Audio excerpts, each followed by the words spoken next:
Hello. Hey, just a quick couple of ideas for you to use during your off-bench time so your students stay on task. One of my all-time favorite apps that I use as a default app when I've got other activities, but I know they're not going to last for 30 minutes. Most of my students will now turn to Simply Piano. And I am sitting in front of a keyboard that I have here. This is my Yamaha P255, and my app is connected to it by a USB MIDI cable that looks like this. There's quite a few out there. And I plug that into my iPad, and then the keyboard and the iPad can talk to each other. So right now it's asking me to play a certain note. So I'm going to press that. Oh, I'm going to do this now. There we go.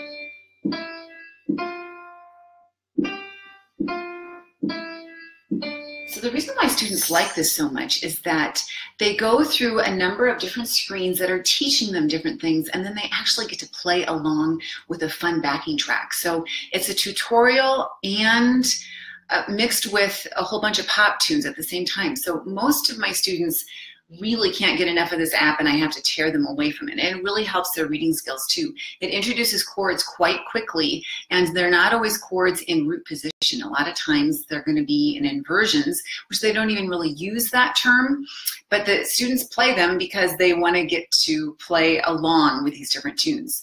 So if you have any questions about this setup, let me know. Now, the reason why I have them playing this game or this app with the keyboard is because I'm teaching over there with another student. So if it's hooked up to a keyboard, then you can plug headphones into the iPad, and then the student can play and listen to the iPad and the app and won't be disrupted by what's going on over there. Now here's the trick. You got to make sure that your headphones, don't plug them into the keyboard. Make sure you plug them into the iPad, and then the student can hear everything that's going on, and they're facing this way, and they're not distracted by the pianist over there, and the pianist is not distracted by this person over there. So if you have any questions about how that's hooked up, just let me know. Now, like I said, that's my default. So that was what most of my students did after they did another activity. And if you were joining me last week, you may have noticed that I had all these eggs. And what happened is I broke apart all the eggs that I had created. Now what I did is, these are cool eggs that you can write on, and it stays on. A lot of times those eggs, a Sharpie marker will even kind of come off. It doesn't come off of these eggs. And I got them at Target, of course, 70% off after Easter. So I've had a great time coming up with some ideas. So basically I have half of the eggs over here on this tray, my favorite tray that I use all the time. You can't really see it all that well. And then half of them are in this basket. And the students need to find the matching eggshell. So for instance, this one says Father of the Symphony, and they have to go dig in here and find Papa Haydn. Now, if they're not sure about those terms, that's when I have them turn to Quizlet. And like I told you last week, I've made flashcards about the classical period and the classical composers. So they can use all of these little tidbits that I have on there as help so that they can match their eggs. But it's just kind of a fun way to review a lot of those terms. Now, while they're matching the eggs, I also had them listen to some music in an app called Classical Music.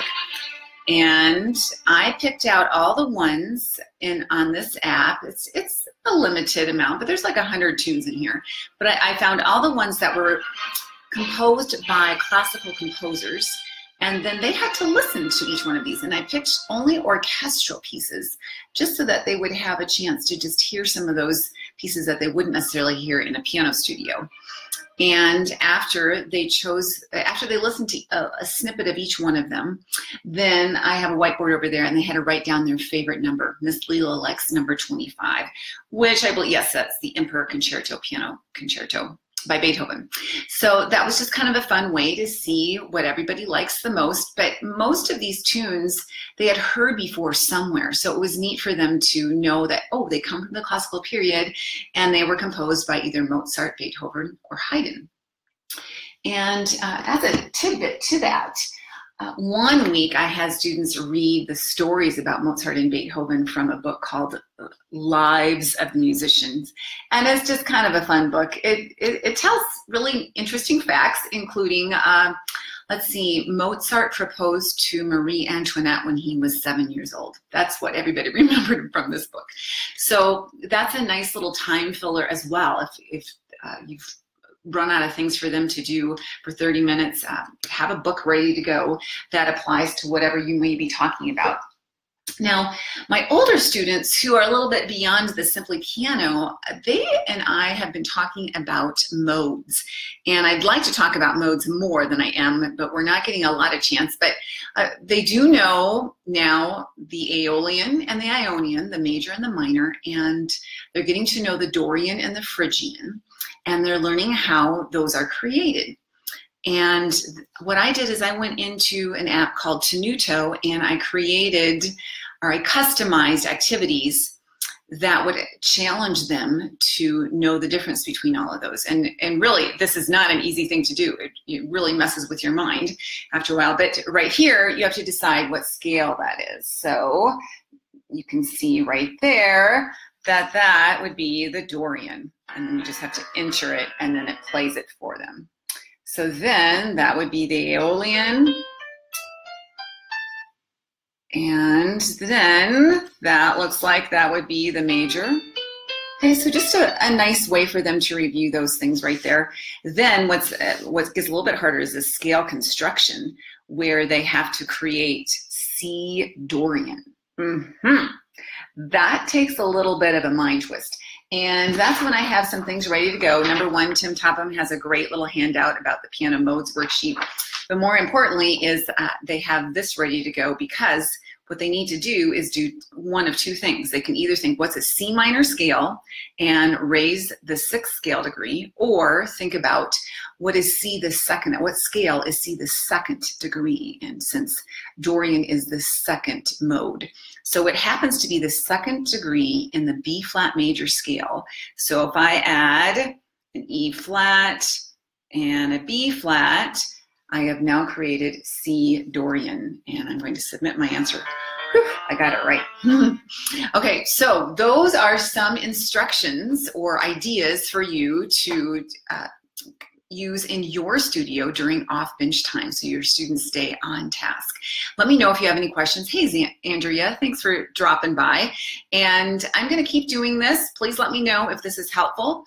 And I am starting a page on my blog called Off Bench and On Task, where I'm going to try and put all of these movies and links to things that I talk about. So it's kind of my journal for what I'm doing, because I always plan off-bench time on Monday mornings, and that kind of gets me set for the week. And yes, students may do different things depending on their levels, but as you can tell, it's all somewhat related.